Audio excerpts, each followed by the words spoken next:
Greetings, ladies and gentlemen, and welcome to a special U.S. Transhumanist Party virtual Enlightenment Salon of March 15th, 2021.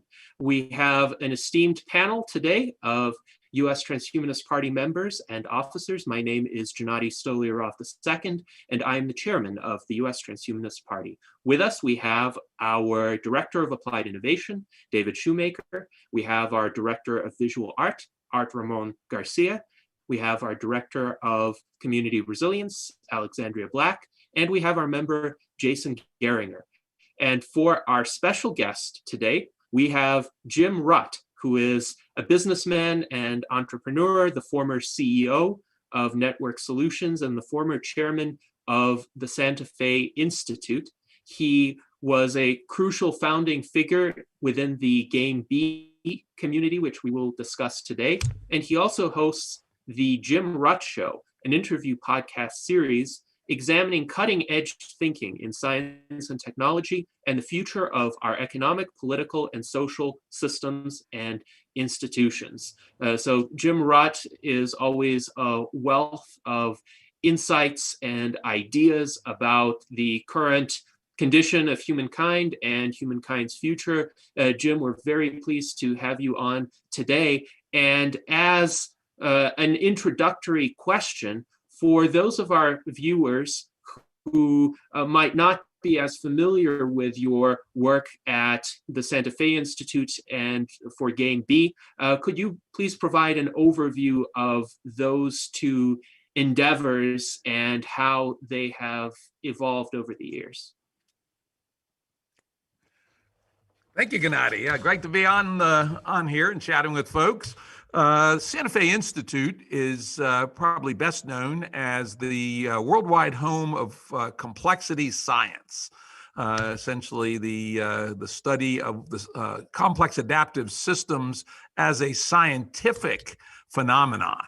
And it emerged from chaos theory, nonlinear dynamics, and other precursors fields, but is now pretty well established as a domain of its own scientific investigation. It's an inherently a transdisciplinary field in that the phenomena of complexity emerge in what we think of as economics and biology and anthropology and physics, et cetera. And really the best work that we do is to look at those principles of complexity which manifest across the disciplines. And so we study all the disciplines looking for the occurrences of that complex signatures in what we do. We also strongly believe, and our community of people around us believe, that most of the problems that humanity currently confronts are of the essence complex. Right? They are not, reductionist science is still very important, very useful, and unlike some complexity fanboys and girls who say, oh no, reductionism. No, we got to have both. We need reductionist science to learn actual, tangible, reproducible facts. And then we also need complexity science to understand how they interoperate and how emergences occur, how phenomena occur at higher scale that aren't necessarily predictable from the attributes of lower level constituents. The classic example of emergence, which I think anyone with at least a bit of a science background understands, is that you and I, a human, is actually at bottom fundamental physics particles that interact in certain ways. And then they turn into atoms, and they turn into molecules, and the molecules become longer molecules. And then we enter the domain of organic chemistry. And then from organic chemistry, what emerged but metabolisms, which are essentially autocatalytic, which build their own precursors and can continue over a long period of time. Then we built cells to hold these metabolisms. And then when we actually did a great podcast, it was published tonight by Doug Irwin, the leading scientist on the Cambrian explosion, developed multicellularity. And then our cells had to figure out how to talk to each other. And then we developed circulatory systems and neurons and hearts and all that stuff. And yet it's all still, at the bottom, it's physics particles. And then we had, larger scale tissues, and we had brains, we got livers, we got stomachs, and then we got humans. And oh, by the way, it doesn't stop there. Humans are just one of many players in the ecosystem. And so the ecosystem is an emergent phenomena that's built up from all these layers up from fundamental particle physics. And so that's the kind of stuff we study at the Santa Fe Institute. Some of the smartest people I've ever met there. In fact, in the business world, I'll immodestly say I was often the smartest guy in the room. At the Santa Fe Institute, I'm never the smartest guy in the room. In fact, the best days are the days I'm not the dumbest guy in the room. But actually, I find I can learn a lot more being at the 25th percentile than I can learn at the 99.9th percentile. So I love spending time out there at the Santa Fe Institute. I went out there. I had about a 25-year business career, much of it building what we now call the internet, though a fair amount of it was in the pre-internet era. And in 2001, I retired and decided to go back to my roots in science. And I inventoried all my interests, and I decided to spin up a lab to do work in evolutionary computation, where essentially we use Darwinian evolution to have evolution itself actually write the software. And I wrote some game-playing agents using evolutionary neural nets that I created, and came to the attention of Santa Fe Institute, and they invited me out there to visit. We hit it off nicely. I went out there to become a researcher, and then unfortunately quickly got dragged into the governance stuff, God damn it, and eventually ended up as the chairman of the place, and really had a good time for about 10 years. And still strongly involved with the SFI community and consider complexity my strongest lens for examining the world. Yes, indeed. Well, thank you for that overview of the work of the Santa Fe Institute. And indeed, the concept of emergent properties seems to pervade many aspects of reality. And yet, a lot of people have difficulty grasping that idea. This is essentially the fault line between those of us who recognize evolution and natural selection and the ability of evolution to produce more complex organisms over time, and those who fail to do that, who essentially take on a creationist posture because they think that in order to have some sort of complex system, you have to have an even more complex system that arranged it or set it in motion. And they have difficulty grasping how a complex order could emerge from simpler components, essentially following certain rules or principles. So where do you think is the main block for those people? How do you think that block could be overcome to perhaps have more productive conversations with them? And I'll tell you, I had just an incredible experience in bringing this to life when I started playing with evolutionary computation. I obviously had, having had a scientific background, was a strong believer in Darwinism, et cetera. But on the other hand, I was a little, would this really work? How many cycles does it take? And actually getting hands-on with evolutionary computation, you realize the rather amazing power of evolution. In the class of problems I was working on, we started getting fairly decent results on the order of 30 generations, which is surprisingly small. And with relatively small populations of 1,000 or so. And so I would recommend that people actually introduce evolutionary computation somewhere into the curriculum, 10th grade, 11th grade, something like that. It's not hard to do. The actual programming of a genetic algorithm is quite trivial. The encoding of it into a neural net's not much harder. And it's certainly something that could be done at the end of a first year of programming. And this would, I think, knock the starch out of people that say, oh, yeah, evolution, how could it possibly have created humans, right? When you could actually see, here we can give a software environment no knowledge at all other than sensors to understand whether it's winning or losing an event. Try stuff at random, recombine using rules of recombination and mutation and crossover, and actually see smarts occur. My little game-playing agents quickly got smarter than I was at playing the game Othello, which was quite remarkable. Mm-hmm.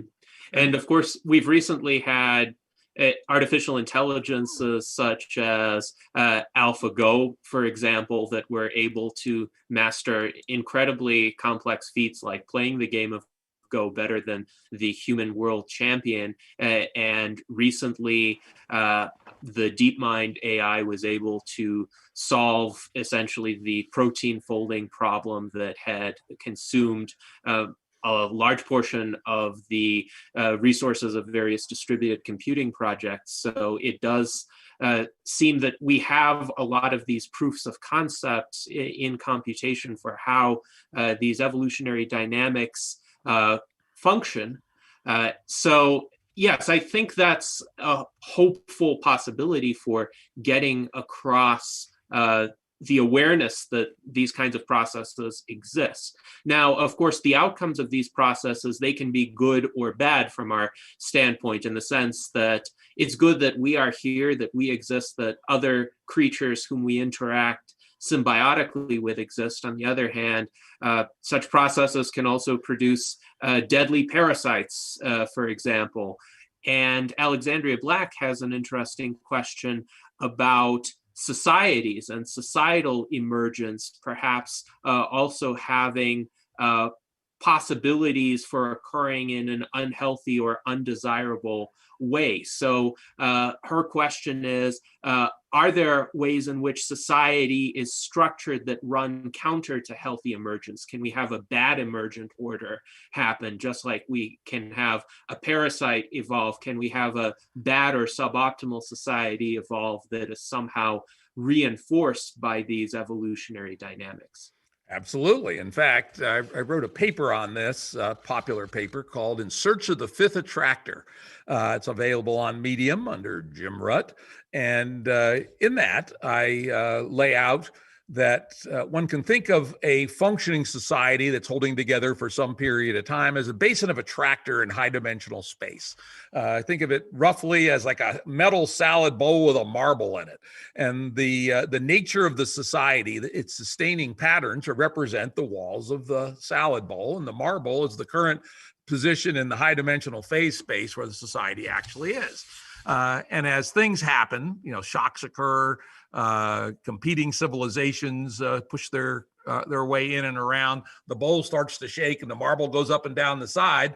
And with a big enough shock, either an endogenous shock, let's say we all go crazy and we all start to believe in QAnon or wokeism, or an exogenous shock, a massive solar flare that knocks the grid down for 5 years, that marble go flying out of the current salad bowl and could land someplace else. And of course, even just on a probabilistic basis, a whole bunch of small moves could move it up the wall and it could just stumble over into another basin of attraction.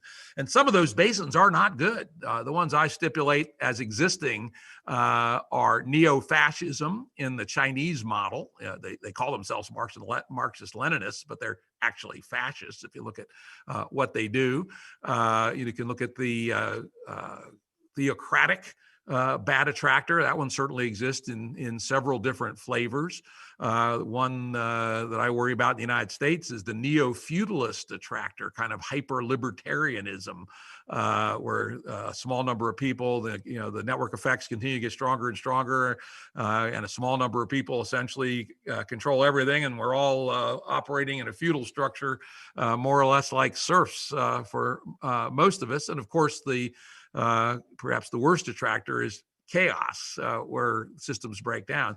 And so I have described game B as the search for the fifth attractor, which is a social operating system that is good and that we would like to live in. And we not only would we enjoy live in, but we'd feel proud to leave to our children should we emerge out of the current one. And of course, it's a part of game B thinking that the current game A attractor is reaching its end days and probably won't make it through the end of the 21st century. And rather than have the marble fly out of the salad bowl and land in one of the bad attractors, we consider it our moral obligation to begin building the fifth attractor, which is the one that we'd like to live in and leave to our children. So I'm curious, how did the terms game A and game B originate? And furthermore, you express game B as being the desirable attractor.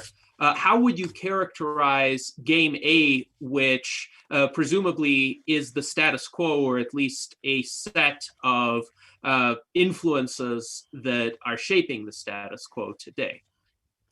Yeah, and in fact, there's lots of discussion in the Game B world. When did Game A start? And I think we finally concluded is that we can say that the line that became Game A started with the establishment of agriculture, something on the order of 10 or 12,000 years ago.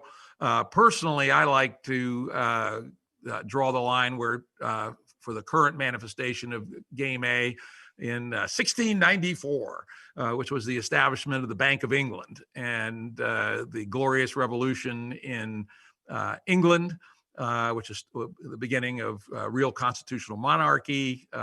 Soon thereafter, the Enlightenment, the Industrial Revolution, etc. And that, to my mind, is the direct descendants of Game A today. And so while we tend to put a negative valence on Game A today in its late stages, Game A in its beginning was good. It was essentially when humanity woke up, when at least in the West, 1,000 years of living in superstition and making only relatively slow progress suddenly inflected upward. And particularly the Enlightenment. I consider myself an Enlightenment person, and I sometimes steal Arthur C. Clarke's title and say that was childhood's end, when we finally realized that we had tools that allowed us to understand the universe and manipulate the universe in ways that been incredible for the human race. In fact, I did a podcast this morning with Matt Ridley on his new book on innovation. And one of the things we talked about is the great enrichment.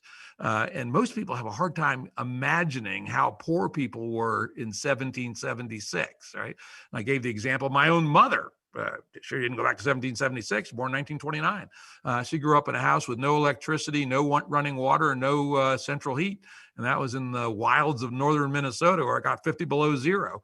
And so we take it for granted, all the stuff we have, but all this stuff is remarkably recent. Basically, all of it since 1700, basically, and most of it much more recent than that. And it's the compounding power of Game A. But unfortunately, Game A was evolved at a time when limits did not appear to matter, right?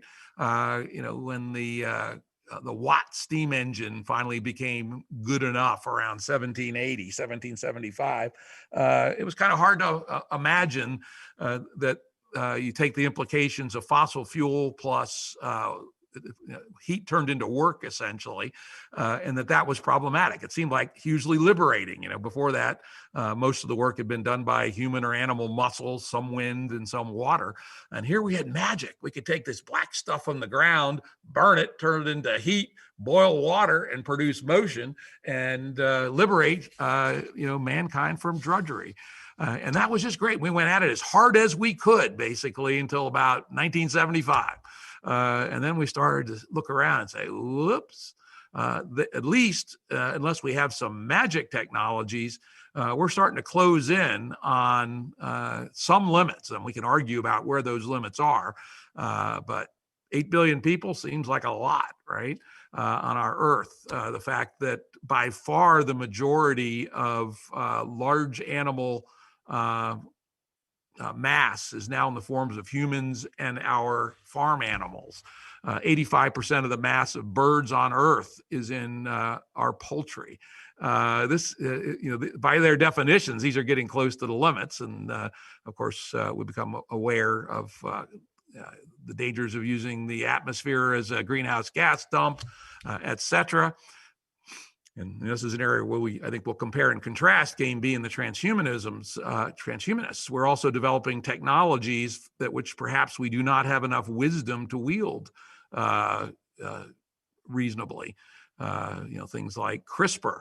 We have a good conversation about that, right? It's useful for some good stuff for sure, but one could imagine some bad things being done with CRISPR. One wonders about the current breakdown of sense making in our society almost certainly an unanticipated side effect of our networked world.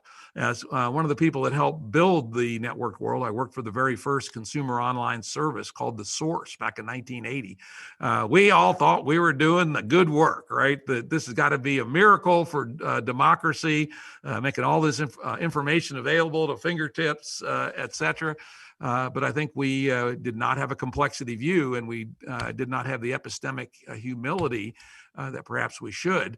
And we're now perhaps wrecking a whirlwind, yielding up a whirlwind of what happens when we have created a series of social media, if you want to call that, with very strange and very ad hoc governance that may be literally driving us insane. And it's possible that our failure mode is 10 more years of social media as we know it, and then we'll just collapse.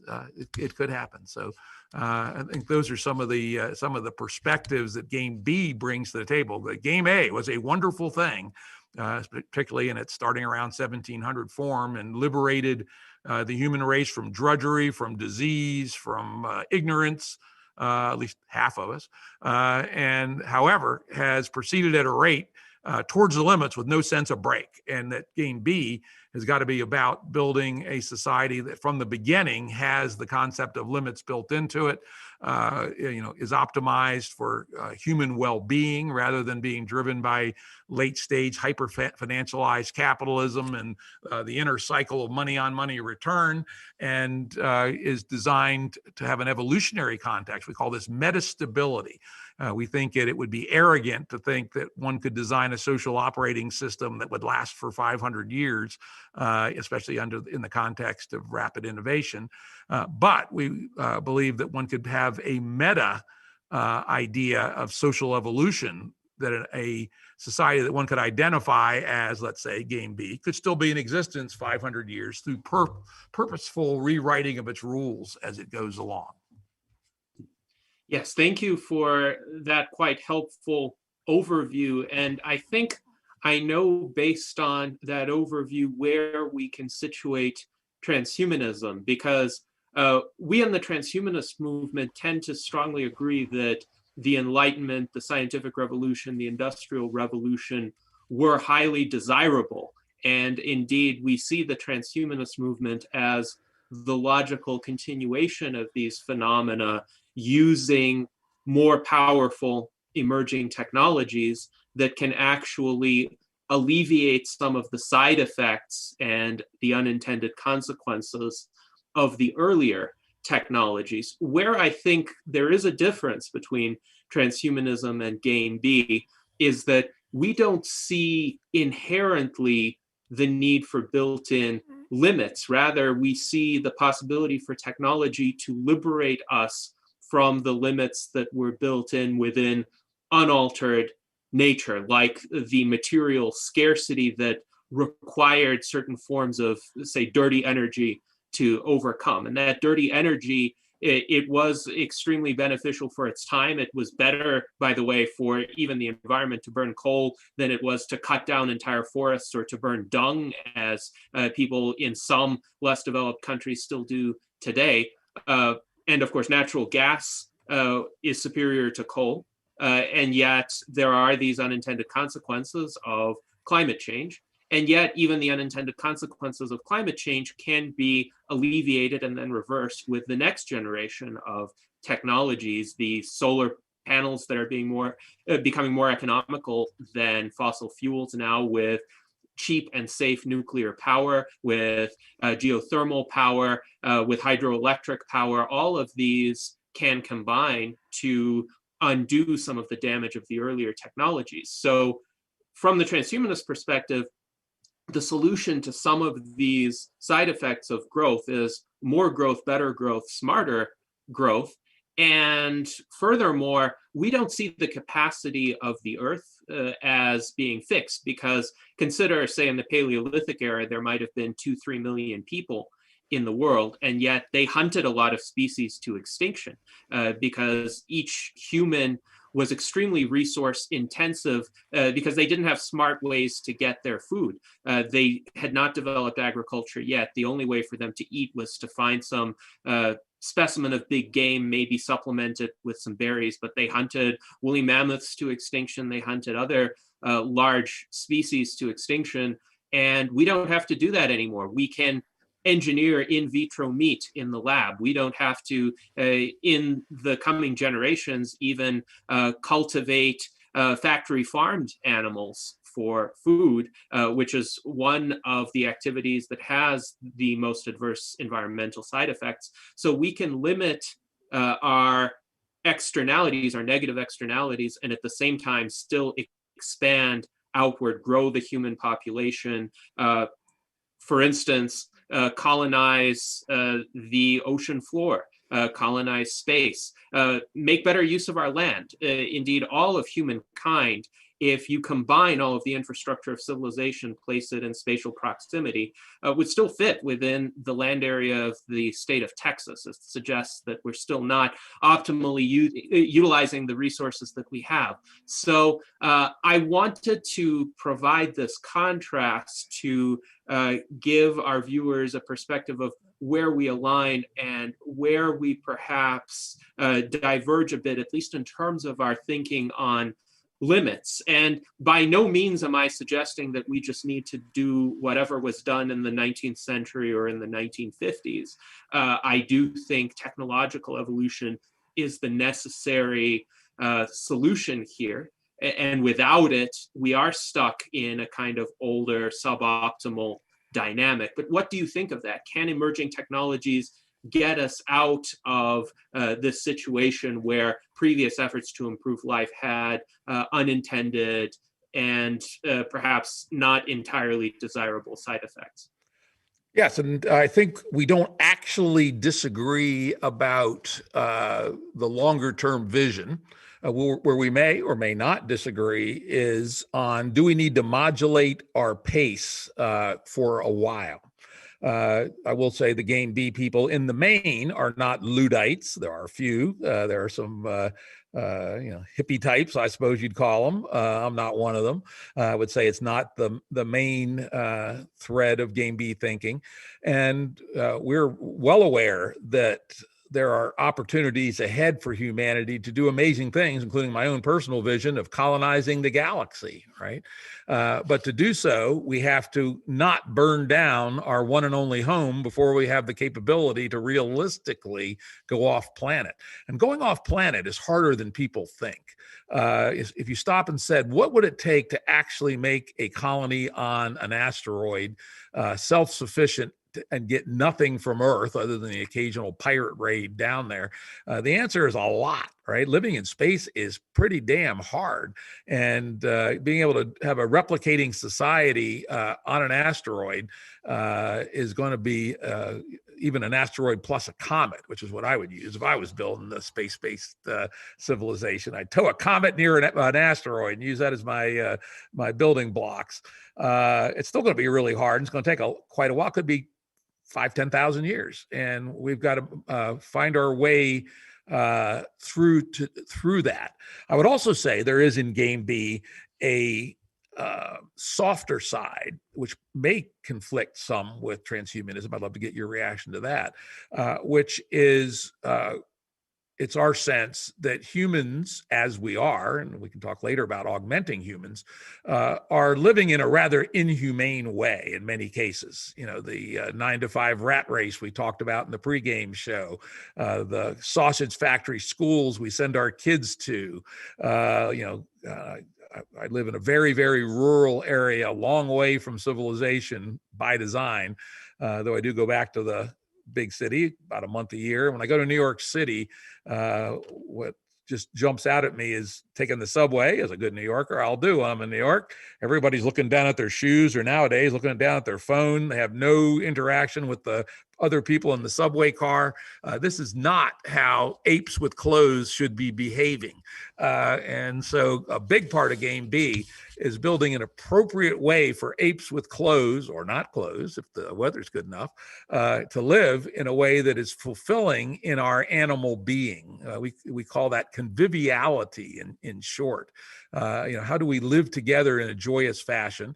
I would also say that we put a very strong emphasis on an intact and regenerative nature.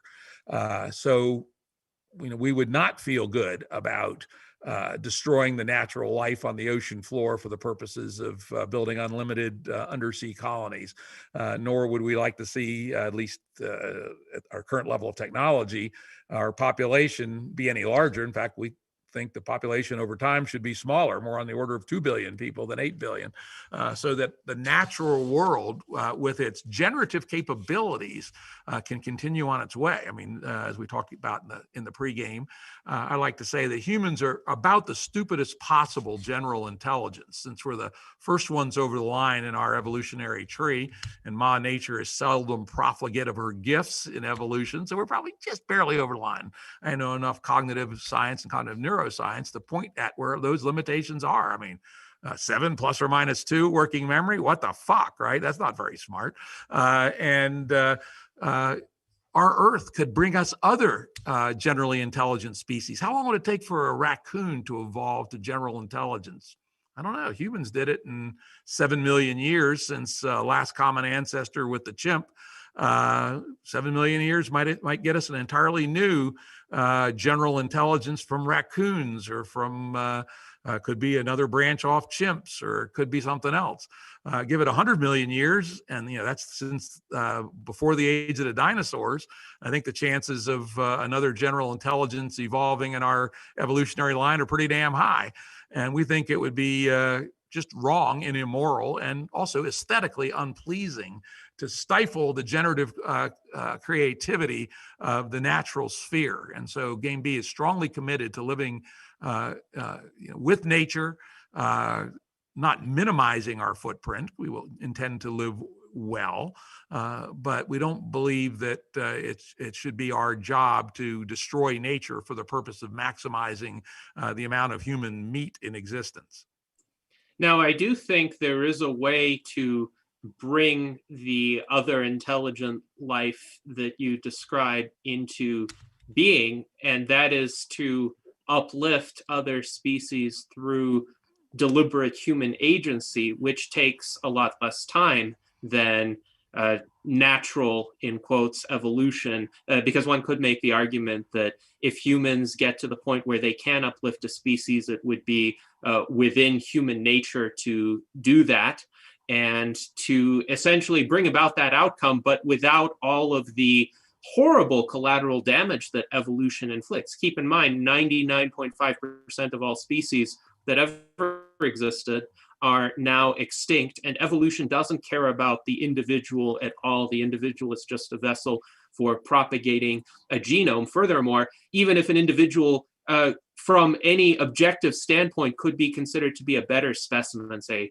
healthier, smarter, fitter, faster runner, etc., and then he trips on a jagged rock and falls to his death, evolution doesn't care about that either, because it does seem to me that natural selection is in some ways tautological. It is what survives, survives. And in certain environments, if the conditions change, or if there's a freak accident, it's not necessarily the case that the more admirable or more complex life form is going to survive. So the goal, in my view, of humans, apart from individual survival, and I will stress that transhumanists by and large are individualists in the sense that they care about the well-being of every individual, including themselves, but they would want to apply the same criteria to other individuals. So we want to live as long and as well as possible, and because our ideas are universalizable, we want to extend that to every other human being and other sentient life forms too, to the extent that they are discovered or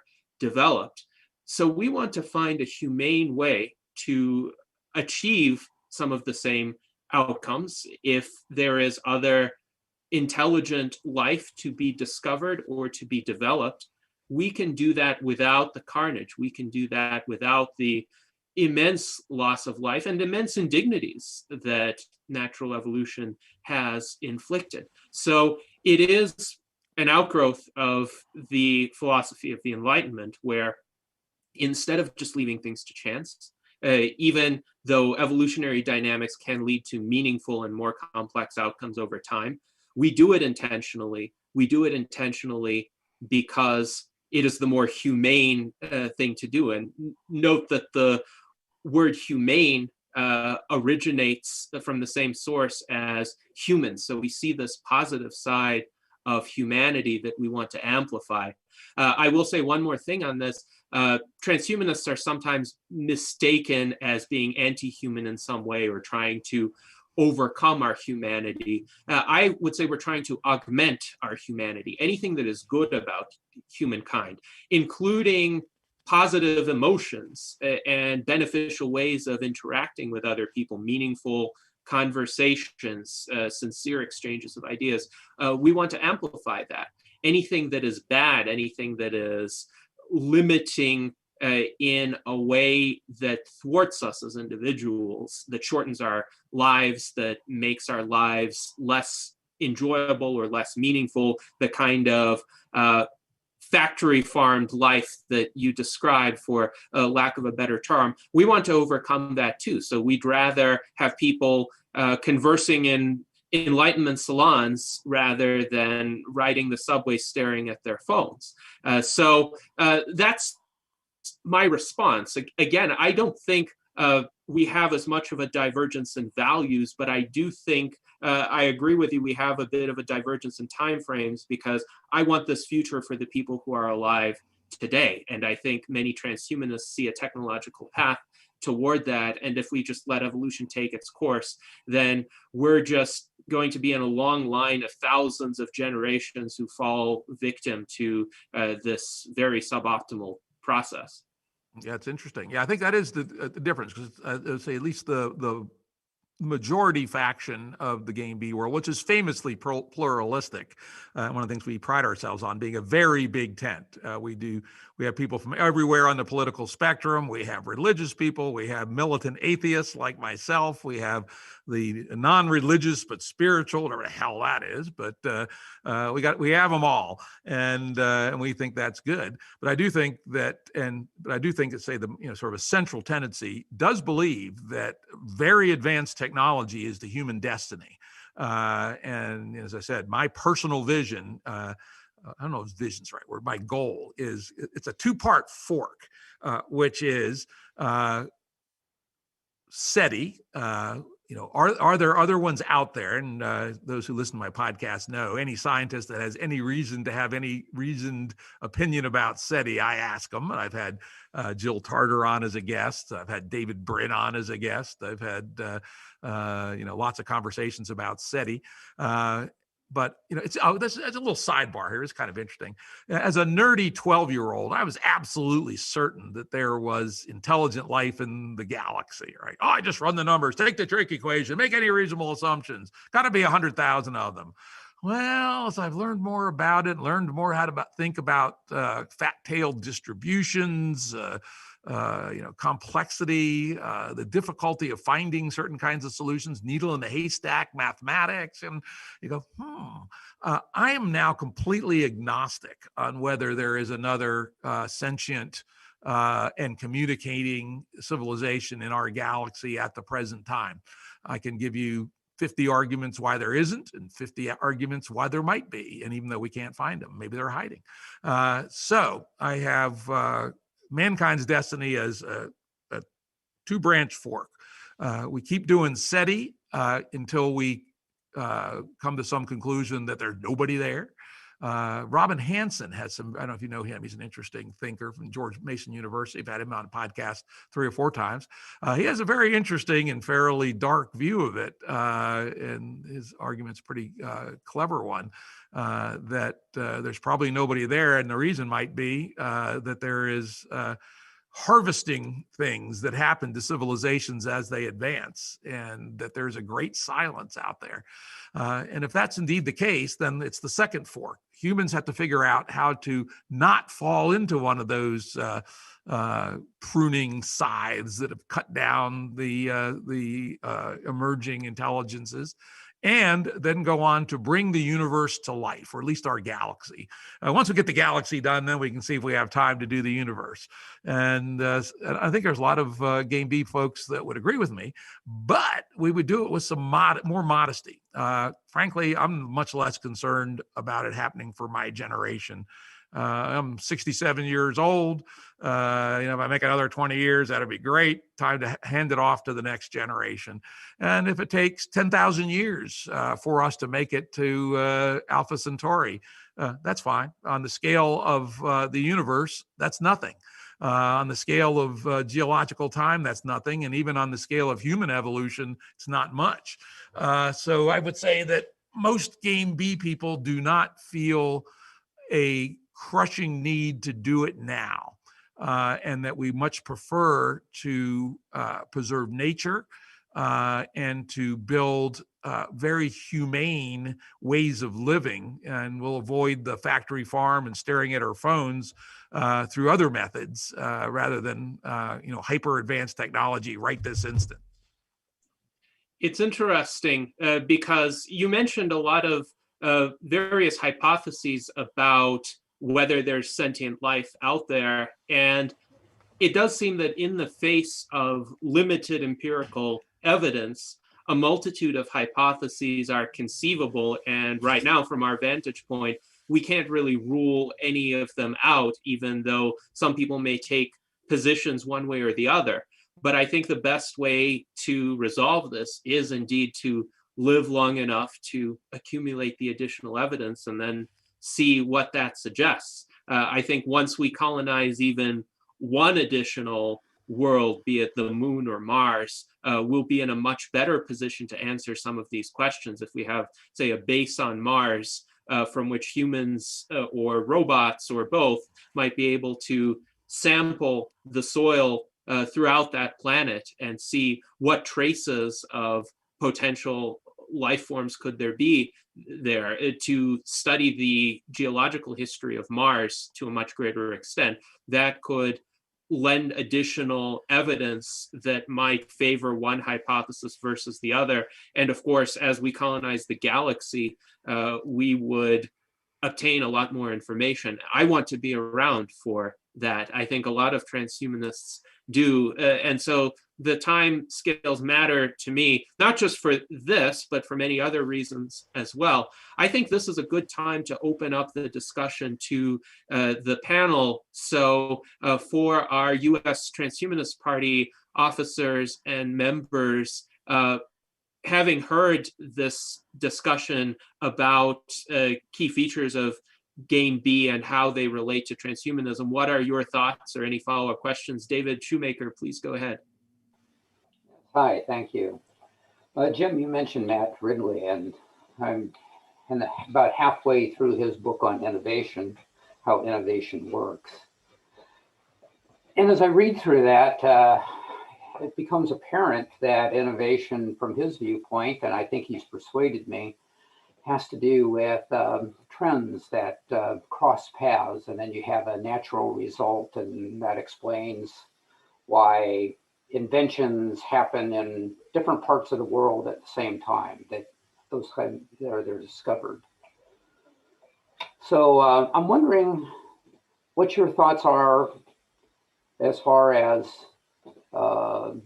if that's true, how that relates to Game B, and then how does Game B see taking those innovations as they occur, or inventions as they occur, and putting them into some type of framework for acceptance for society? Typically that's been done by entrepreneurs, but how would that be done in Game B? Oh, a very good question. And as I said, I actually interviewed Matt Ridley this morning about his book, and I read it carefully and annotated it, as I do for all my author interviews. And I think there's a lot of good and true things in that book, that in particular, that innovation is different than invention. And innovation is building the things around it that make it actually useful. A light bulb turns out not to be very useful without a light socket, right? For instance, and there's, we didn't actually talk about it, something I happen to know about. There was a bunch of patent wars around light sockets, right? And they have to have distribution and generator, and all that's great. But this is about what I was talking about, that late stage game A has no brakes, right? There's no way for us as humans to socially decide that we don't want something, right? And we look back now at some people who have been able to do that in the context of game A. I've spent a fair amount of time looking at the Amish, the Mennonites. The Rutts were originally either Mennonite or Amish. I can't figure out which. Fortunately, they had the good sense to get rid of that in the 19th century, intermarried with a bunch of Irish Catholics and decided to have a good time, which is a much better thing, in my opinion. But I've gone back and researched how the Israeli kibbutz systems have rejected They've rejected numerous innovations from the modern world. They've adopted many. The Mennonites and the Amish do it in a much more discerning way. And one of the things that's worth knowing about them is that the Mennonites and Amish don't do it as a large group. They do it at the local community level, kind of the equivalent of about 25 families, something on the order of the Dunbar number. And they'll debate for years when a new technology emerges, like milking machines is a famous one, that some Mennonite parishes said yes to milking machines. Some said no. Some said yes, but only if they're not connected to the grid and they're powered by a generator. And the same is true about the telephone. Some Amish allow a telephone in the barn. So if you need to call the vet to come take care of a sick animal, it's okay, but not a phone in the house. And in the game B world, we believe that we will use that kind of local, bottom-up, pluralistic discernment about new technologies and not adopt them all. One of the things I pride myself on is a lot of discipline around the use of online technology. For instance, I take a Cyber Sabbath Sunday. I do not touch any interactive devices on Sunday. And as I said earlier, I'm a militant atheist, so this is not from any theistic perspective. It's just an analysis from my own experience building this shit over the last 40 years, that taking a break every day is once a week's a good thing. I also disconnect from social media from 6 months a year, from July 1st through January 1st, sign off from all social media. And I consider that a form of technological discernment, that I don't believe it is good to do that in unlimited quantities. And I wrote an interesting article people might find interesting along this theme on Medium called Reclaiming Our Cognitive Sovereignty, in which I analyzed what I use the smartphone for. Why was the damn thing so destructive to my ability to concentrate?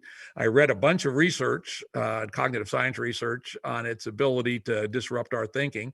And then I reverse engineered the things I really liked from a smartphone and figured out how to get them another way, and got rid of my cell phone, went to a flip phone. I'll confess, a year later, I was back on my smartphone. But at least for a year, I was able to live without one. And I've got some ideas for a Game B smartphone, for instance, that would do some of that for us automatically. So anyway, I think that's a fundamental difference. Game B looks to discern what technologies are better or good for living in a humane way and adopting them, but doing so pluralistically and typically at a Dunbar number kind of level, and without any demand that other Game B players make the same decisions as any given pod. So would that mean then that bringing it to market, the entrepreneurship side of the question, in the current monetary system that we have, I don't really understand the monetary system for Game B, and maybe that could be something we could talk about. But would that be the entrepreneurial approach also? This deciding on taking a technology, and it's not necessarily a matter of economics; it's a matter of societal usefulness.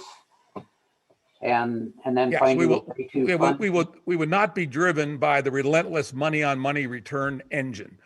We believe, in fact, the roots of Game B actually come from a conversation between myself and a guy named Jordan Hall, who at the time was a fellow trustee at the Santa Fe Institute. And he's about a generation younger than I. And we were chatting, ended up having about a 6-hour conversation after a board meeting.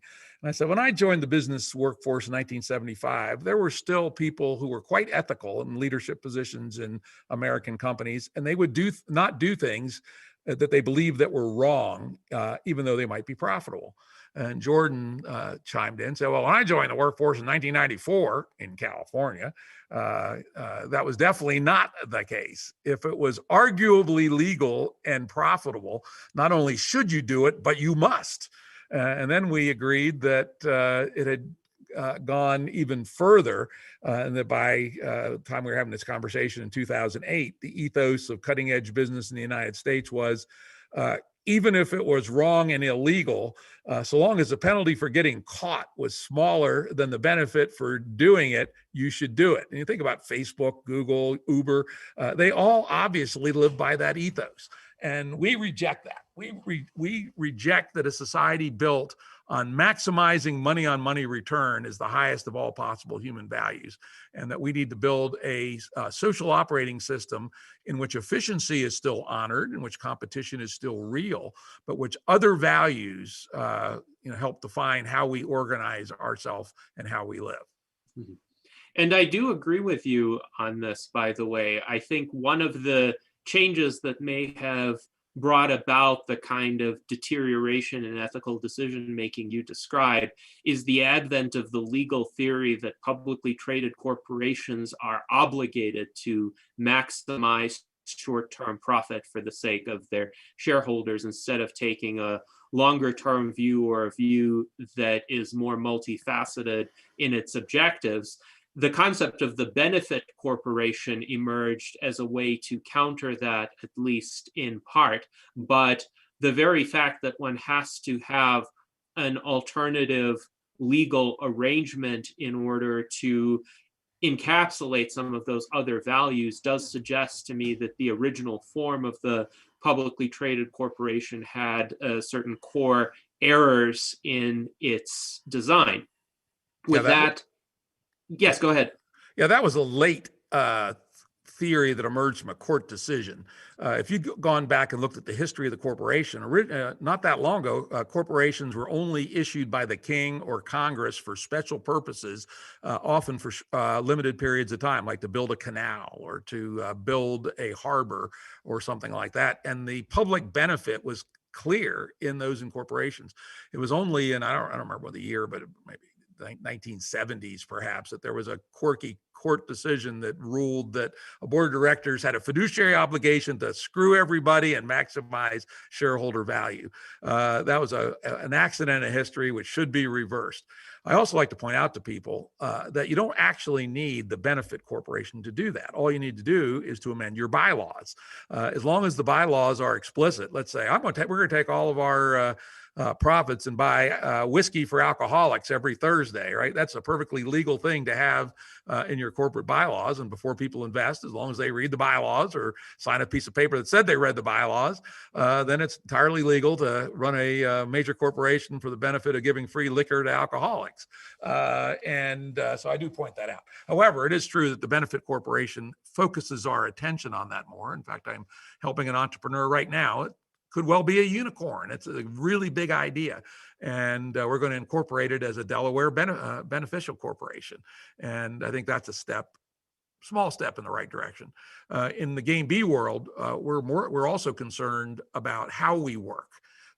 We believe that self-governance and role-based management versus position-based management. So not because someone has their name in the box that they make the decision, but rather the person with the right expertise at the right time takes the leadership role, and hopefully the whole work group makes the decision. We think, and that, by the way, we have not figured out how to make this work, and nor have we seen any of the other examples like holacracy as being fully well thought out. And so this is an area of R&D, shall we say, and innovation that Game B needs to undertake over the next several years. Is how do we run Game B Ventures in a employee-controlled, employee-managed, role-based management, and yet at the same time outcompete Game A entities at their own game. Mm. And this is quite an interesting area of exploration. It feeds into the next question from Alexandria Black, who is curious about how we might apply Game B principles in the US Transhumanist Party, notwithstanding any differences in our outlook toward the desirable rate of adoption of technologies. And she's hoping that you could perhaps provide some insights or guidance about how to create big tent resilience. You mentioned within Game B, there is a diversity of viewpoints, as there is within the transhumanist community as well. So how can we have an efficiently operating diverse community where these different points of view can have peaceful and civil expression without a lot of clashes, flame wars, without the differences impeding the functionality of the community? It's a great question, and I wouldn't say we've solved it. We still have flame wars. We occasionally have to boot people out. We have to extend our rules because guess what? We didn't think of all the possible cases. But what we do is underline some basic principles to start with. And the first is coherent pluralism. It sounds like a contradiction, and maybe it is, but it worked for us. And that is that we have a small, very small number of core philosophical things. Y'all have the 3 points, right? I got them somewhere here. I read them. Yes. The 3 core ideals of the yeah. U.S. Transhumanist Party. Yeah, we have similar things in Game B, maybe not quite as tightly written as these. These are actually pretty good. And as long as you agree to those, you can call yourself Game B. And this is the most important part, and the point that current Americans have a hard time dealing with, which is true pluralism. So long as I agree to the core principles, the fact that I believe in Yahweh, the great creator with the white beard sitting in his chair in the sky, actually should be no concern of mine, the militant atheist, so long as we agree on the core coherent principles, deal with each other with honesty and good faith, in high efficiency, etc. So coherent pluralism is kind of the high value that we strive towards, but which we don't always achieve. Then further, there's an even stronger additional concept to deal with people that we work with who we realize that Game B, well, it's growing, it's gotten to be pretty big all of a sudden. It's kind of scary some days, but it's also not everybody who's doing this work. And so we have the concept of alignment beyond agreement. In fact, we're about to kick off with 10 other organizations, something called the Big Change Coalition. And and we're all headed generally in the same direction, but with considerable differences in emphasis, approach, priorities, et cetera. And so we've labeled that level of working together alignment beyond agreement, which is that we will not criticize each other for our differences unless they violate our fundamental principles, in which case we'll feel free to criticize, and we will realize we're all doing approximately the same work, just in different ways.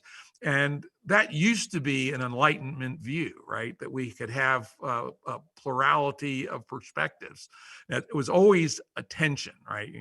What did John Adams and his boys do when they got elected in 1796? They passed the alien and sedition laws that essentially made it illegal to insult the president like they were some Turkish sultan or some goddamn thing. But fortunately, Jefferson voted those scoundrels out and repealed the Alien and Sedition Act. So there's always a tendency, even within the Enlightenment, to say, we are right, you are wrong, and it is, and there is such a thing as objective facts. Don't ever mistake me for a postmodernist. I sure as shit ain't one, right? Proudly an orange man, realism, right? Modernism and the Enlightenment. But when it comes to ought, the is ought question, Hume's famous is ought question, I think there's lots of room for ought. I think there's room for transhumanists. I think there's room for hippies. I think there's room for techno-Mennonites. And as long as we can get our mental equilibrium such that we don't feel like we have to choke and kill everybody who's different than us, I think we can explore a much higher, much bigger percentage of the phase space of possible ways to organize human activity. Mm-hmm. Yes, and I completely agree with you on that. note, by the way, the extensive orange backgrounds here, since orange is one of the colors of the U.S. Transhumanist Party. But I wanted to also point out that when we pursue our Big Tent approach within the U.S. Transhumanist Party, we do find it possible to bring in a lot of people from a variety of different perspectives. We do have a hard time getting people from either the militant right or the militant left to tolerate us. And when those people do make it into our organization, they try to orchestrate some sort of purge, and I have to stop them. And ultimately, I think our Big Tent has been resilient enough that every such attempt at a purge from either side has been thwarted. But I've heard you talking before about this intolerant irrationality on the part of both the conspiratorial right, and you mentioned QAnon in this conversation as an example of this, and the so-called woke left. In my impression, those two strains are a lot more similar than they are different in certain underlying psychological tendencies. But I would be curious as to your assessment of what motivates these people and why it is that they so often fall outside of this framework of civilized discourse and instead just try to stifle any even mildly diverging viewpoints. Yeah, and it's, just like you, we've had the attempt at subversion, right? And when we catch them, we boot them. We had a mass purge in June 2020 where we booted some anti-Semite neo-Nazi types and some radical wokies simultaneously by mere chance. Maybe they instigated each other, I don't know, but they both activated about the same time. We identified them and we done. And so our Big Tent has limits, right? We're not going to tolerate anti-Semites. We're not going to tolerate Nazis. We're not going to, tolerate people who all they want to do is, talk about critical race theory and postmodernism, et cetera. Now, those ideas can actually be talked about in Game B, so long as they're not monomaniacal, right? That this is the only lens, and that anyone that doesn't agree with this lens is evil, right? And that we're not willing to tolerate. Think of it as Karl Popper's intolerance of intolerance, essentially. That's where we draw the line within the Game B movement. With respect to their psychological motivations, again, I alluded to the fact that unfortunately it seems to be part of human cognitive malware, that for every time there's a flowering of enlightenment, there's a alien and sedition act soon thereafter. There's a French Revolution, and then there's Napoleon, right? There's the Weimar Republic, and then there's the Nazis. It seems like there's something about humans that do not like, or there's some percentage of humans that react negatively to honest pluralism and a true open and enlightenment approach to the universe. And that's unfortunate. And, it's just, unfortunately, it's a reality we have to deal with. And if you guys can figure out how to fix it, that'd be great. Yes, well, we have been certainly deliberating about this over the past year in particular. And what are the signs of that kind of disposition? Is it just that certain people are more inclined toward it temperamentally than others? And if so, do they give away certain early hints of that through their prior behavior or history that we can catch before they actually do damage to the community? Or is this a more general vulnerability that we have to watch out for? Is this more a product of the times? The pandemic is a great example. I have seen certain people who, in my opinion, became insane because of the pandemic. And prior to the pandemic, they were not insane. They might have perhaps been vulnerable to certain kinds of mistakes, certain kinds of cognitive errors, but they were able to, quote, hold it together for a time, enough that they could be trusted, enough that they could do some good until the stresses of the situation that the world is in got to them. So it's an interesting question from my perspective. Is it more the inner core of a person's character that determines their vulnerability to these kinds of intolerant ideologies, or is it the age we live in? The answer to every question of that sort is, what the answer is. It's both, right? And I would add the third, which is evolutionary mimetics in a very low friction world.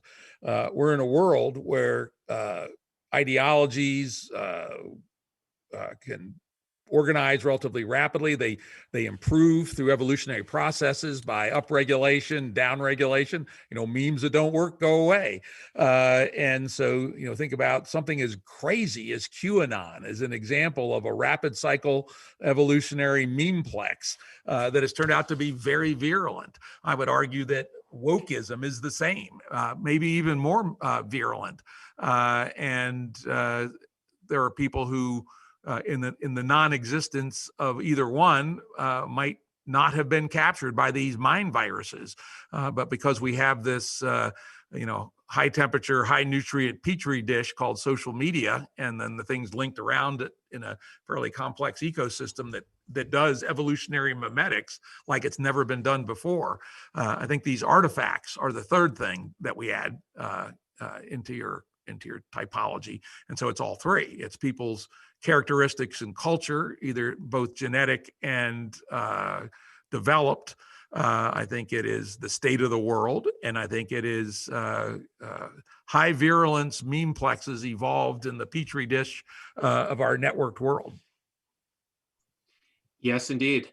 And it's interesting too how some of the atrocious behaviors of certain exponents of those deleterious meme complexes have tended to radicalize other observers toward other toxic meme complexes, like people who observed the violent riots of mid-2020 might have been radicalized toward the right. People who observed the storming of the Capitol on January 6th of this year might have been more radicalized toward the left, unless they had certain strong internal restraints keeping them from veering too far off into either direction. Alexandria Black asks, are propaganda and disinformation meant to weaponize biases and exploit disorders? Do you believe there's some sort of conscious agency happening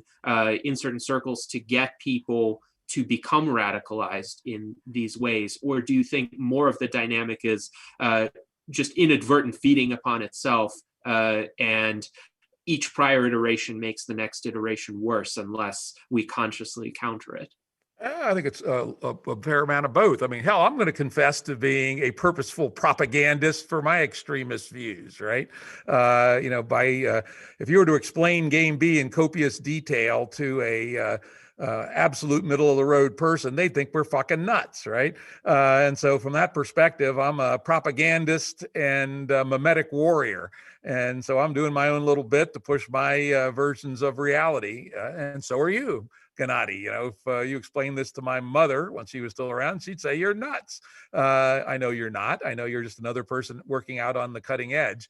And I'm sure the people that are doing QAnon don't think they're crazy. They think that they are doing something good for the world, and the wokies the same.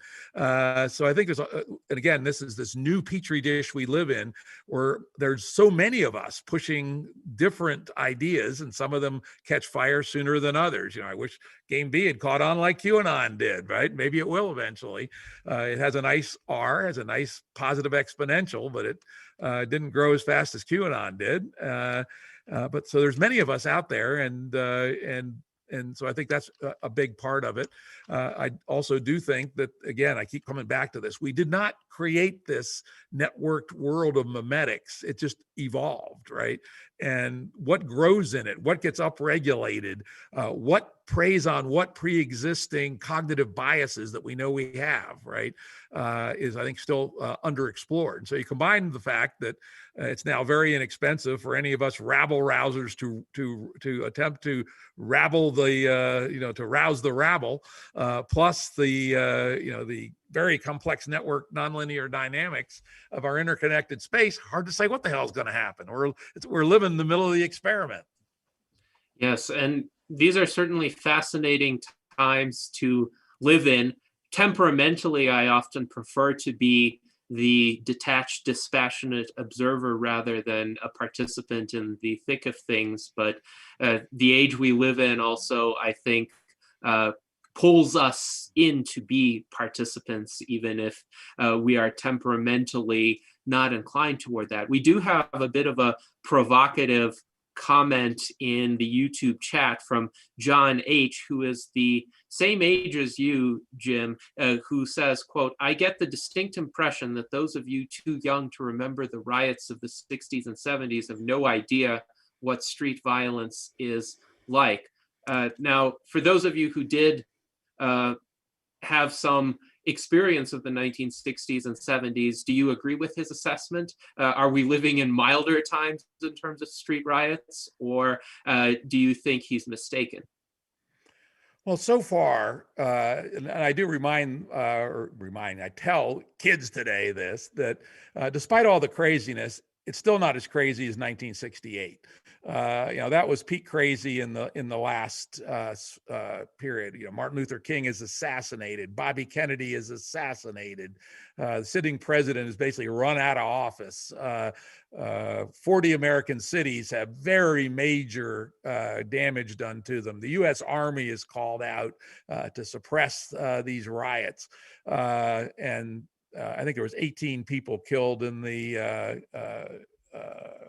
Black Lives Matter associated demonstrations and riots last year. There was 45 killed just in the Washington, D.C. riots, where I grew up in 1968. My dad was a D.C. cop. He retired 4 days before the riots started.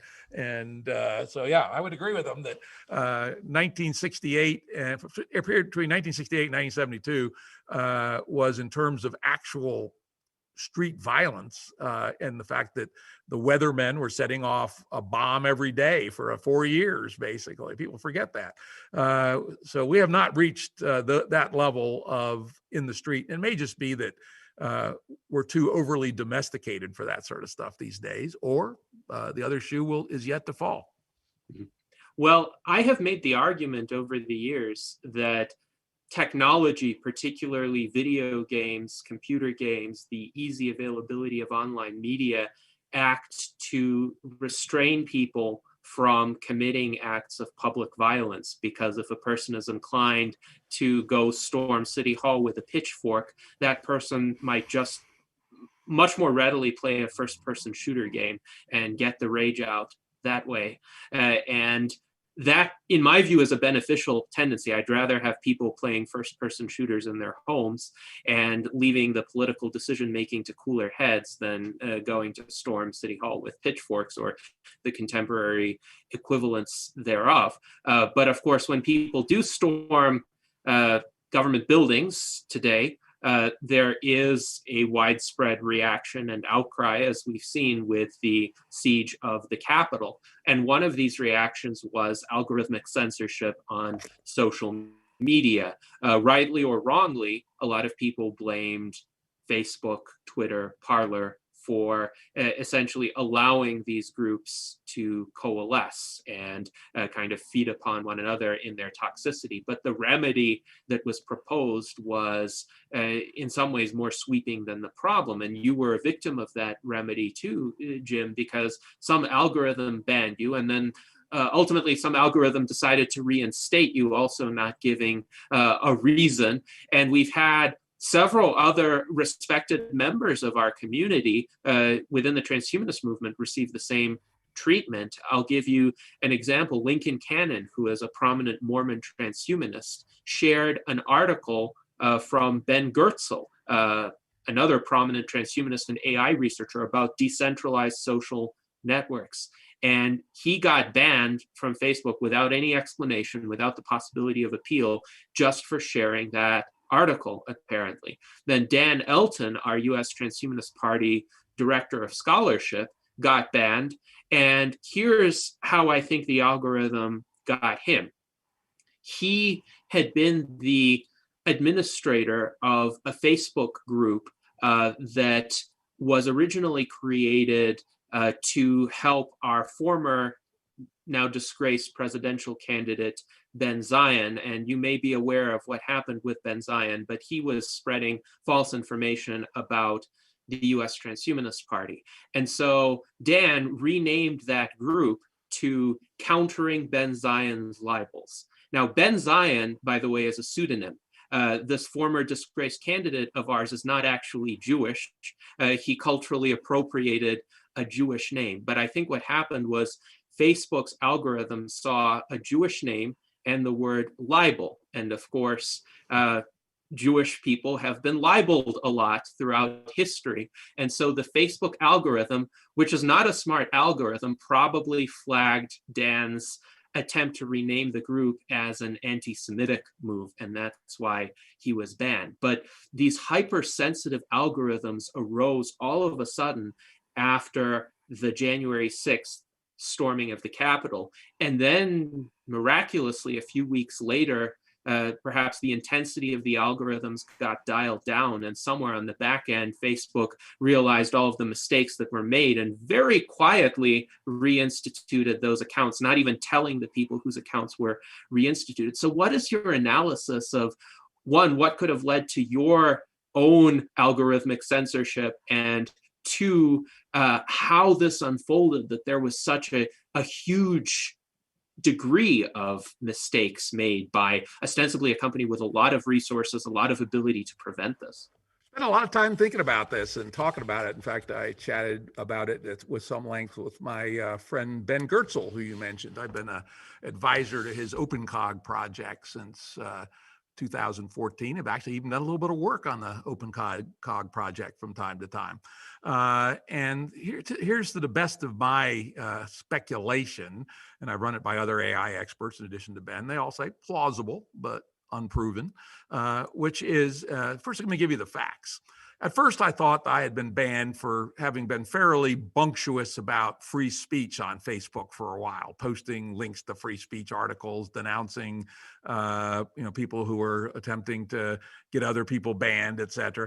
So I figured that's what it was when I first realized I had been banned, when I went to log on about 10 o'clock one morning. But then about an hour later, I realized that, nope, it wasn't me thereafter. It was Game B, because they had simultaneously banned the three admins of the Game B group on Facebook. And the other two people are very nice, benign folks, unlike myself, who can be a little tart. And there was no reason that they would have been banned for their own actions. And the fact that we're all banned simultaneously and all given the death penalty, non-appealable, this cannot be reversed, ban, said it had to have been triggered by Game B. But then the weird part that made me say it's got to be algorithms rather than a human is they banned the three admins, but they did not ban the four moderators who were the next level down in running the group, nor did they close the group. So I go, this is, no human would do such a weird thing. Only a computer could do something that's stupid.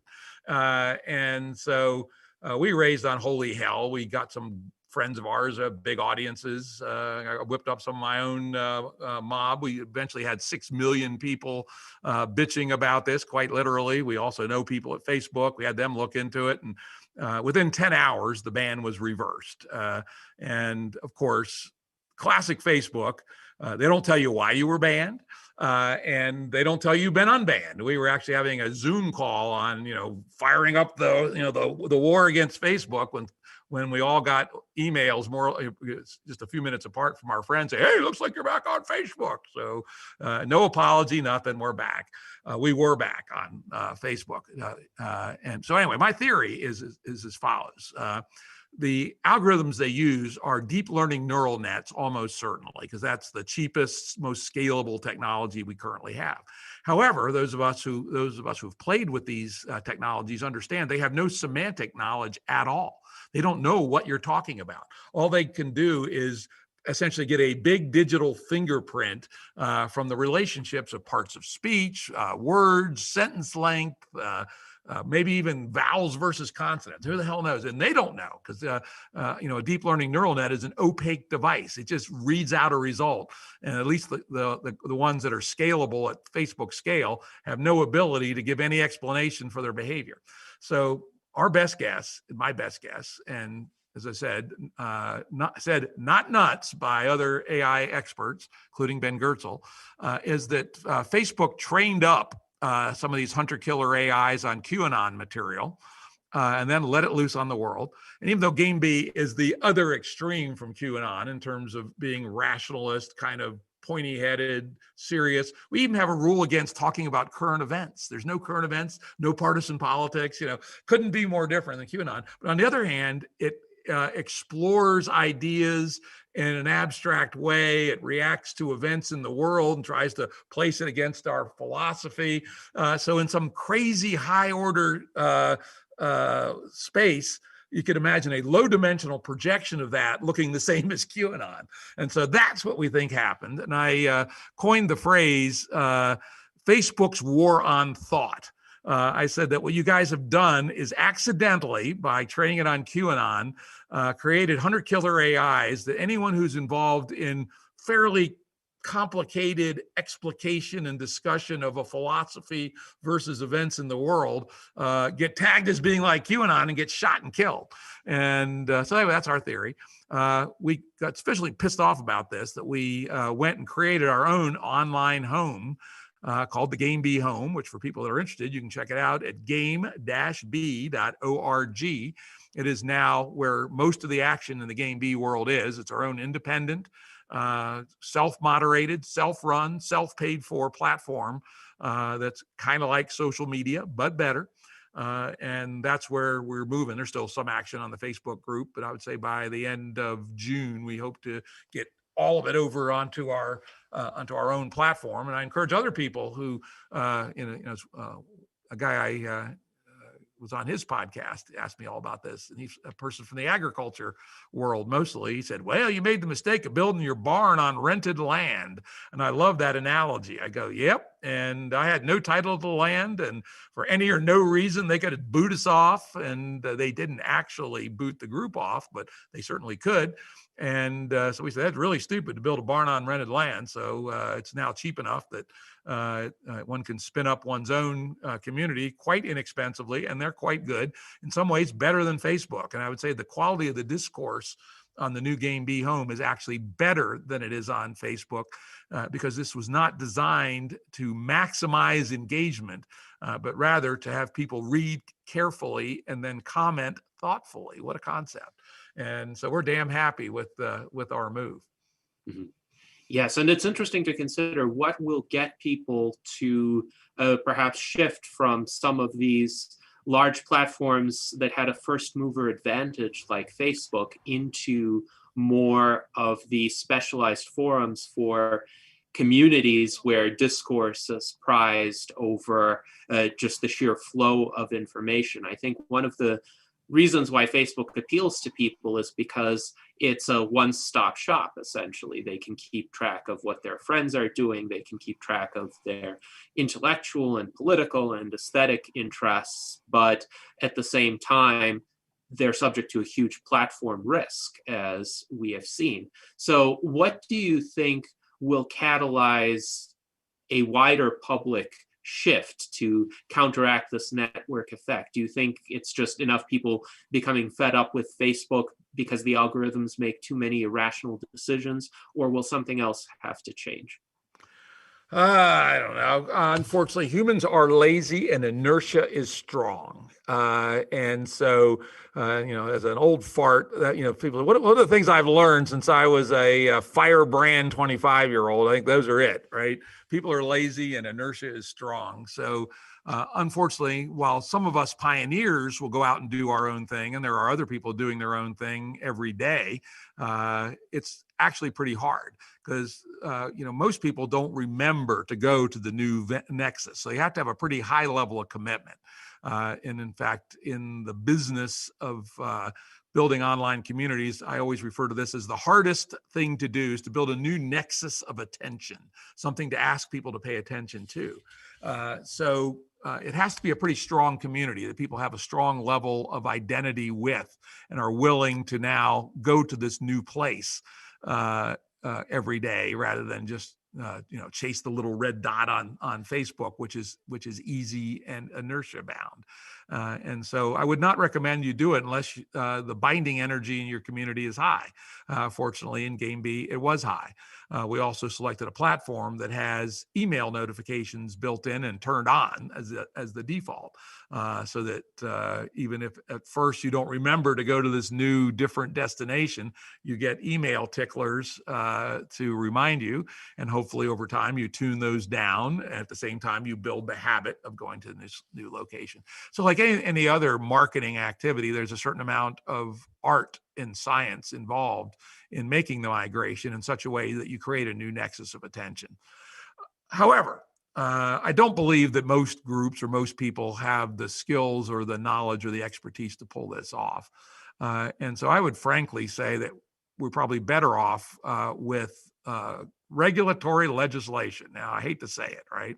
As a person who was part of the early internet, the great libertarian internet, member number 7 for the Electronic Frontier Foundation, unfortunately, the network effects of very large platforms, I do now believe require some democratic regulation. And I would draw a line at something like 25 million uniques a month, which is a lot. None of the small platforms would get caught on that, but the big ones would. And what I would require there is that if you're going to censor someone's content or suspend somebody, it has to be, for one, you must specifically reference the exact violation and say no more than 100 words. Second, you must tag exactly what behavior violated this provision. And then the third, this is my innovation, I love this one, and that the person that you banned, either their content or them, can put down any stake they want, up to $10 million, can then appeal to an independent arbitrator from the American Arbitration Association based on some pre-agreed rules of arbitration. And if the arbitrators find in the user's favor, Facebook has to pay them 10x the stake. And if the arbitrator rules in Facebook's favor, Facebook wins the stake. So essentially, Facebook has to be right 90% of the time, which is a pretty low threshold. We don't allow our police, at least we hope we don't allow our police to only be right 90% of the time. We want them to be right at least 99% of the time. So explicit rule that you violated, the explicit behavior that violated the rule, and the ability to put up a really big stake and to syndicate that stake, get other people to invest in your claim, independent arbitration, and a 10x penalty when Facebook is wrong, I think, or Twitter, any other big boys. I think if you did those three things, you'd get rid of most of the problems pretty damn quickly. That is quite an interesting proposal and certainly worth considering. Now, we have come to the point in our virtual Enlightenment Salon where we offer each of the panelists an opportunity to make a final comment or ask a final question, and then we will leave the last word for our guest. So why don't we begin with Art Ramon Garcia? Art Ramon, please proceed.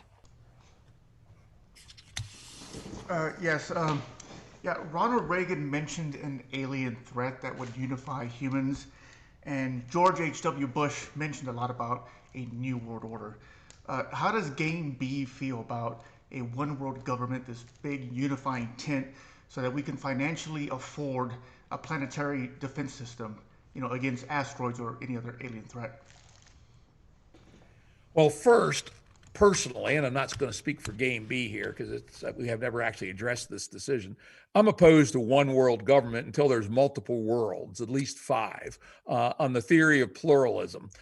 Imagine if there had not been the free West to compare and contrast with Soviet Russia, right? We might still be caught in that bad mess.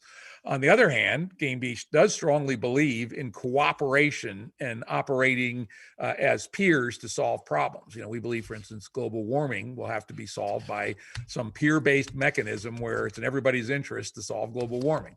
And something like planetary defense seems like another obvious candidate for that. We have a planetary defense organization. Countries subscribe to it. And oh, by the way, we're not going to knock out small meteors if they're headed for your country unless you pay, right?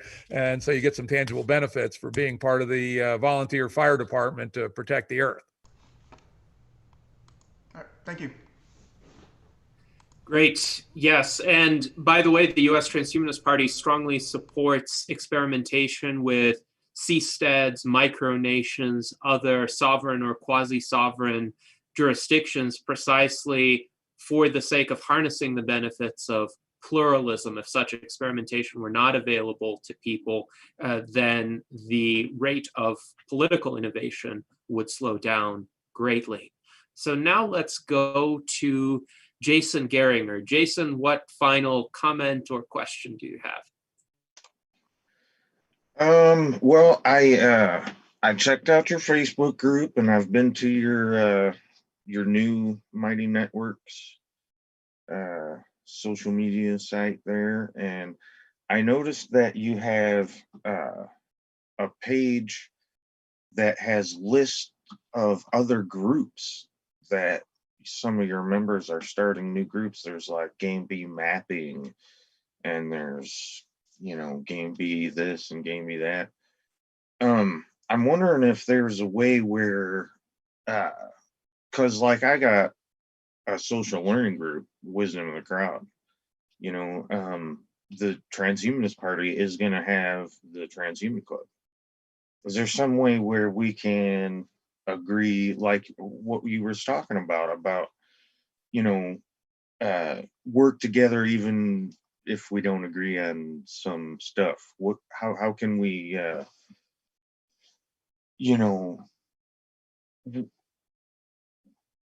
work together better?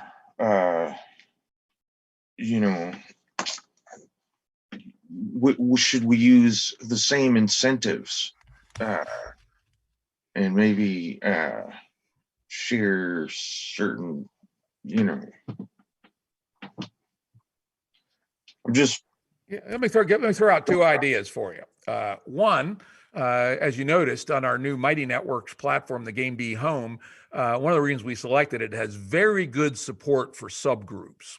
And we had 22 subgroups on Facebook. They had to be implemented as separate Facebook groups that weren't really organically linked to each other. They were linked through some crazy ass thing called the Game B homepage, very clunky. The new Game B home groups for first class citizens, and we already have as many on our new home as we developed in 3 years on our old home. And at least one of them so far is a outreach and cross-pollination group. It's the Political Metamodernism and Game B group. Political Metamodernism is one of these not Game B but similar adjacent things based on the books by a pseudonymous author named Hansi Freinak, and it's called Political Metamodernism. So there's considerable amount of interest in political metamodernism in the Game B world. There's some members of both movements. And so one of the people who's a member of both movements asked if they could start a political metamodernism and Game B group. And we said, sure. And so if there were some interest in a transhumanism and Game B group, would be open to establishing one. So that's sort of at the tactical level. And that would be for people who are interested in both and to explore why they're interested in both and what they say about each other and how these ideas can extend and expand each other. The second is the other project, not explicitly Game B. This is the Big Change Coalition, which will be literally starting up in the next week or two with an initial pilot group of 10. And then we expect to grow that to at least 25 movements pretty quickly.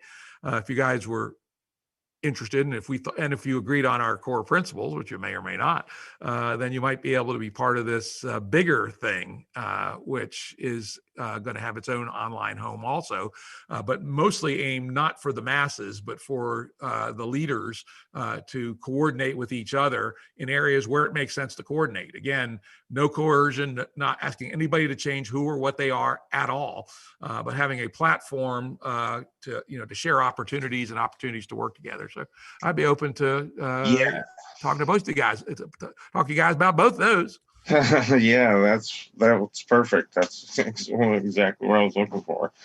The other thing I wanted to kind of mention, earlier you mentioned about how Game B is like harmonious with nature, and how you didn't know maybe if transhumanism fit along with that, because I think a lot of people get a misconception about that. Transhumanism is for advancing humans through technology, and so a lot of people get this idea of a whole bunch of people like a dude with a bunch of piercings or something. You know what I mean? It's also the freedom to do that or not. You know what I mean? You can just as well not do that and still respect the freedom to be able to do that. So you could choose to live with as much or as little technology as you want towards making yourself happy. I mean, the essence of it is humanism. So Yeah, I think that, and to that degree, to the degree that neither side tries to coerce the other, I think they can be compatible even if they're on different missions, or at least with different times. I think that's the biggest thing I've taken away from this, is that at least my version of Game B, it's probably not that if we look out 100,000 years, probably pretty similar places, but we might be in different places in 100 years. Yes, indeed. And I think we should continue to explore those differences over time. Hopefully the timeframes can converge with some additional discussion on this and converge within our lifetimes. That would be my preferred outcome. But let's go to Alexandria Black. Alexandria, are you able to offer some concluding remarks for yourself? Oh, I want to thank Jim so much for coming on today, and this is exactly why I wanted him to come on, to show us where that Venn diagram is between us, and give us some tools to increase our own community resilience. Because I feel like I'm sweeping the beach most days, and anyway, I wanted to explore the idea of hackathons to get whatever software we want quicker, rather than just, the tools will happen someday. And we'll talk about a few things in post. Thanks so much, Jim. Thanks. All right, thank you, Alexandria. And now let's go to David Shoemaker. Yeah, thank you, Jim, for coming to the salon today. It's been informative, it's been engaging, and it's even been entertaining. So I really enjoy that. Back to time frames, though. I like to dream into the future, but I also then like to take a look at the near future, the next 5-10 years, things like that. So I'm just curious how you see humanity going forward, say, in the next 10 years, or at your option, how would you rather see it go forward in the next 10 years? It's a good 10 years. How much can happen in 10 years? A bit. But these next 10 years are very important. Because if we continue, at least the Game B perspective if we continue full speed ahead with no ability to hit the brakes, we're going to be on the verge of point of no return with respect to climate change, barring a techno miracle. We'll allow, I always allow that, right? Maybe we find a way to massively pull CO2 out of the atmosphere. Maybe fusion somehow gets, happens, et cetera. But I don't believe we can count on it. So I do think we need to start serious, both technical and social innovation towards living within the Earth's limits with respect to climate, species extinctions, soil depletion, water supplies, et cetera. And while maybe advanced technology saves us in time, maybe it doesn't. And I think it would be extraordinarily unwise to make the bet that it will until we know that it will. And so that we should start to build down our intensity of living on the earth. Assuming no techno miracles, a reasonable calculation would be people in the advanced West need to reduce their consumption of earth resources by about 80%.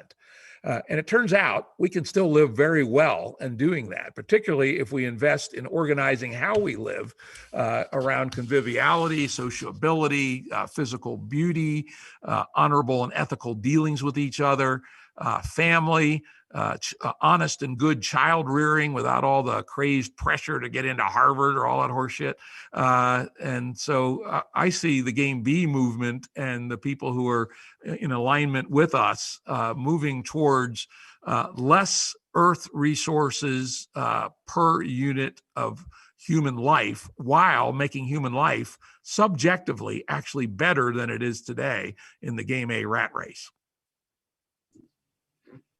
Yes, thank you for that answer, Jim. And for my parting question to you, after which I would invite you to offer your concluding remarks regarding this session, what do you think is the greatest existential risk facing humankind? You discussed climate change just now. Do you think climate change is the greatest existential risk, or is there something greater? In my view, while climate change is a risk, it probably doesn't rise to the level of threatening the species as such, whereas nuclear war definitely does. So in my thinking, nuclear annihilation is still the greatest existential risk, at least for the next 3 or so decades. But what are your thoughts on this question? Which is the most salient existential risk that we face today?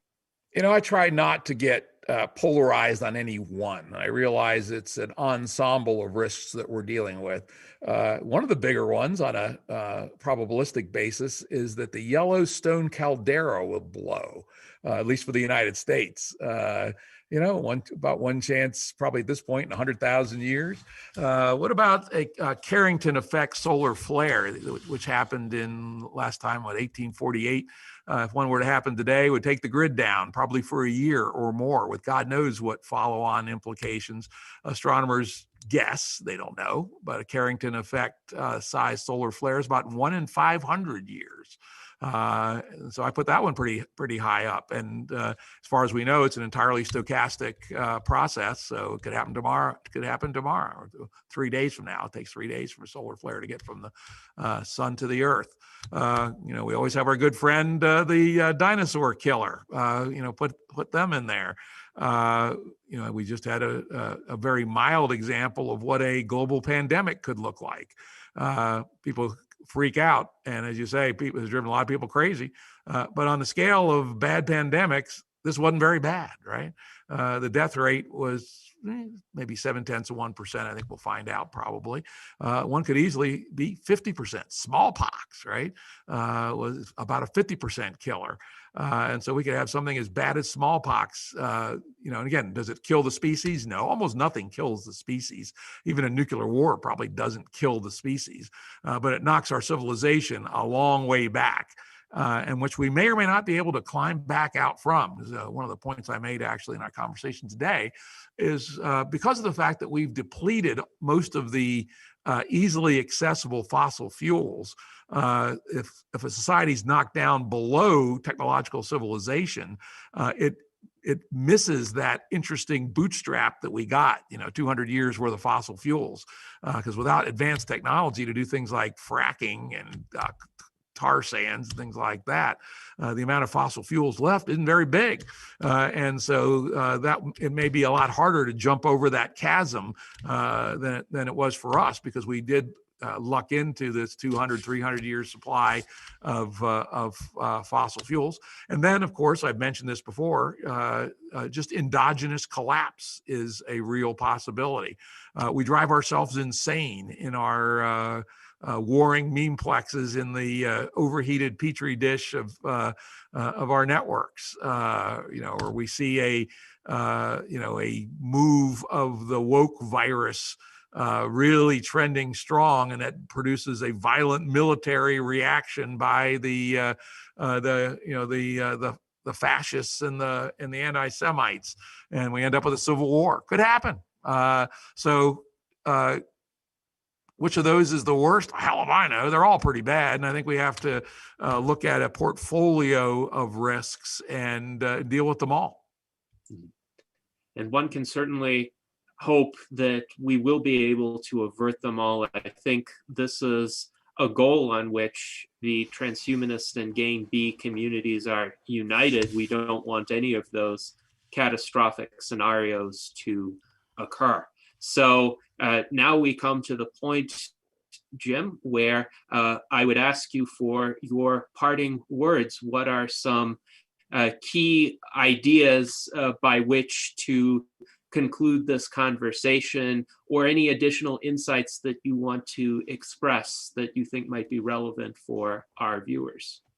I've actually had fun getting ready for this. I read a long document called the Transhumanist Manifesto, which wasn't really much of a manifesto. It was kind of a bit of this and a bit of that. It was kind of interesting. I read your political platform. I read your core ideas. I talked to a few people. And I guess my takeaway is you're not nearly as wackadoodle as I might have thought. As I said, I might have imagined people with, pencils through their nose and chips in their forehead and stuff like that. And while I'm sure there are some factions in transhumanism who would love to get there as soon as they can, really a lot of the things that you all are thinking about and working on are reasonable and good. And, I can see you guys as part of the alignment beyond agreement people who are in good faith working for a better future for humanity. And while we have some disagreements between the Gain B movement and transhumanism, I think we also find a lot that we agree upon. Excellent. And I think this is a great sentiment on which to conclude our virtual Enlightenment Salon today. This was exactly the kind of transdisciplinary conversation that we seek to foster, to build bridges among thinkers, to come upon new insights for helping solve major problems and improve human well-being. And may we continue along these lines going forward. And in the meantime, live long and prosper. Thank you. It was fun.